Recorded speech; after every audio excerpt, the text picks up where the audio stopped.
Hello my dear students, कैसे हो तुम सब। और मैं हूं जतिन।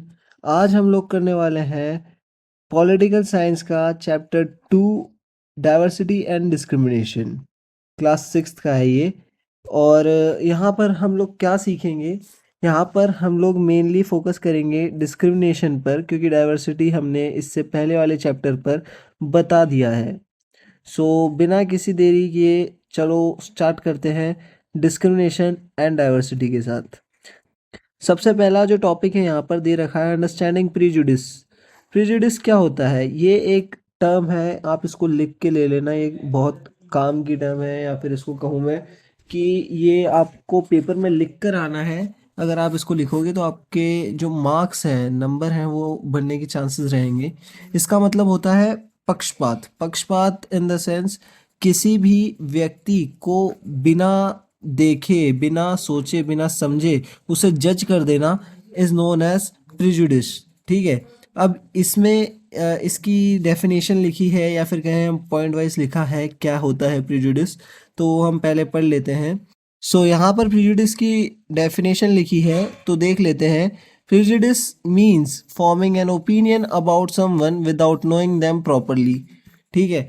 मतलब किसी भी व्यक्ति के बारे में सोचना या फिर उन्हें जज करना, उनके बारे में ओपिनियन निकालना बिना उनको ज़्यादा प्रॉपरली जाने उनको। ठीक है। अगर आप जानते नहीं हो उनको, उनको अच्छे से आप जानते नहीं हो और फिर भी आप ओपिनियन निकाल रहे हो, इसको हम प्रिजुडिस कहेंगे। एग्जाम्पल लिखा है यहाँ पर, देख लेते हैं। Thinking someone is less important because of their cloth, language and religion. ठीक है। किसी भी व्यक्ति के बारे में सोचना, उनको जज करना क्लोथ के हिसाब से, लैंग्वेज के हिसाब से, या फिर कहें रिलीजन, कास्ट के हिसाब से आप अगर उनको जज कर रहे हैं तो इसका मतलब होता है प्रेजुडिस। ये एक पॉलिटिकल टर्म है जो कि आपको पेपर में लिखनी है, आपको अगर नंबर लेकर आने हैं तो। It's a important term. यहाँ पर आ जाता है अब स्टीरियोटाइप। सेकंड जो हमें पढ़ना है वो स्टीरियोटाइप पढ़ना है। इसका मतलब होता है रूढ़िवादी धारणा। रूढ़िवादी धारणा इसका हिंदी मतलब होता है, या फिर कहो घिसी पिटी सोच। किसी भी व्यक्ति की घिसी पिटी सोच को हम स्टीरियोटाइप कहेंगे। अब इसका जो मीनिंग यहाँ पर दे रखा है, when we believe that all people of a community or group are same, it is called stereotype. यहाँ पर एक बहुत ही अच्छा एग्जाम्पल दे रखा है। इसमें बोला है कि girls are not good at sports. ज़रूरी नहीं है कि सारी लड़कियां स्पोर्ट्स में अच्छी ना हो। साथ ही एक और अच्छा एग्जाम्पल दे रखा है, ऑल बॉयज़ आर नॉटी। ज़रूरी नहीं है सारे लड़के बदमाश हों। ठीक है। ये ज़रूरी नहीं होता है। अब जो तीसरा टॉपिक है हमारा वो है डिस्क्रिमिनेशन। डिस्क्रिमिनेशन का मतलब होता है भेदभाव। भेदभाव हिंदी मतलब होता है डिस्क्रिमिनेशन का भेदभाव। अब इसकी डेफिनेशन देख लो। when people are treated differently because of their caste, religion, gender और background, it is called discrimination। इसका शुद्ध हिंदी या फिर कहूँ इजी लैंग्वेज में मैं बताऊँ तो इसका मतलब होता है जब लोग उनके जाति, धर्म, जेंडर, जेंडर यानी कि लिंग, लिंग मतलब यही जेंडर, आपको समझ में आ गया होगा यार, अब इतने बड़े हो गए हो तुम लोग, 6th क्लास में आ गए हो, जेंडर तो समझते होगे। बैकग्राउंड, उनके बैकग्राउंड, इन सब के बेसिस पर अगर कोई भी भेदभाव करे, डिस्क्रिमिनेट करे, उसको डिस्क्रिमिनेशन कहते हैं। यहाँ पर एक दूसरा पॉइंट दे रखा है, discrimination leads to inequality in society. हाँ, ये एक अच्छा पॉइंट है। जो डिस्क्रिमिनेशन है वो सोसाइटी के अंदर इनइक्वालिटी पैदा कर सकता है। कब? जब डिस्क्रिमिनेशन हो सोसाइटी में कुछ ज़्यादा ही, जैसे किसी भी कास्ट रिलेटेड, रिलीजन रिलेटेड या बैकग्राउंड रिलेटेड डिस्क्रिमिनेशंस इनइक्वालिटी पैदा कर सकता है सोसाइटी में। The next topic is inequality in society.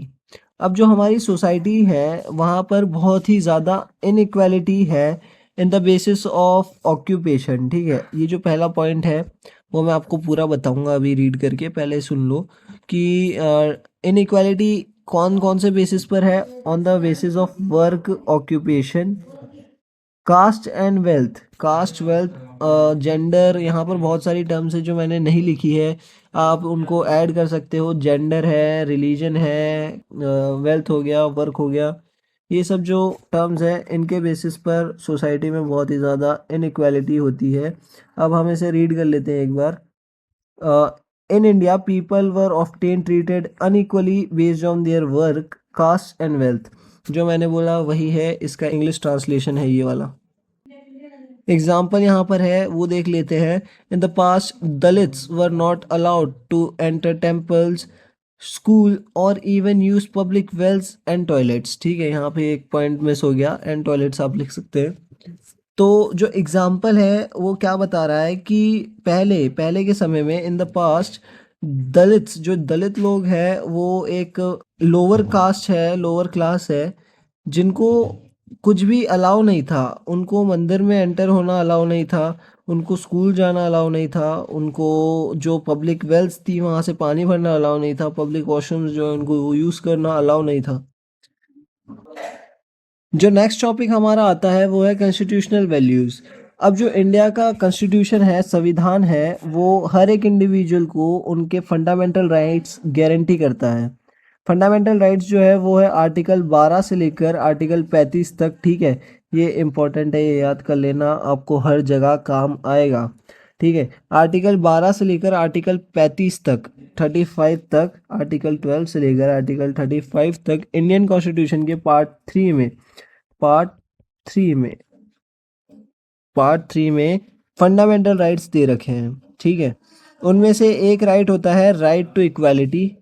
मैं सारे फंडामेंटल राइट्स किसी और दिन आपको अलग ही वीडियो बनाकर बताऊंगा। 6 फंडामेंटल राइट्स होते हैं, पर आज हमें डिस्क्रिमिनेशन की बात अगर हम कर रहे हैं तो यहाँ पर सबसे पहला फंडामेंटल राइट आ जाएगा राइट टू इक्वालिटी। ठीक है, अब यहाँ पर ये जो पहला राइट है राइट टू इक्वालिटी, ये स्टार्ट होता है 12 से लेकर 14 से लेकर 18। ये जो है आर्टिकल 14 से लेकर आर्टिकल 18 तक, ये होता है राइट टू इक्वालिटी। ठीक है, अब अपन स्टार्ट करते हैं पॉइंट वाइज। यहाँ पर पॉइंट देखते हैं, ये तो है ऊपरी ऊपरी नॉलेज है, ये आपको अभी वैसे आपको कर लेना चाहिए ये, क्योंकि बहुत ही काम आने वाला है। अगर आपका ये बेस स्ट्रॉन्ग हो गया तो डेफिनेटली हाँ, ये आपके बहुत ही काम आने वाला है। जो पॉइंट्स हैं अब हम वो पढ़ने वाले हैं। The Indian constitution give equal right to all citizens. जो भारत का संविधान है वो सभी सिटीजन्स को इक्वल राइट्स देता है। Article 15 says that no one can discriminate against the basis of caste, religion, race, gender और बर्थ प्लेस। ये जो आर्टिकल है मैंने अभी आपको जस्ट बताया, राइट टू इक्वालिटी। ठीक है, अरे वो प्रॉपर आया नहीं, समझ जाना तुम लोग। ठीक है, राइट टू इक्वालिटी।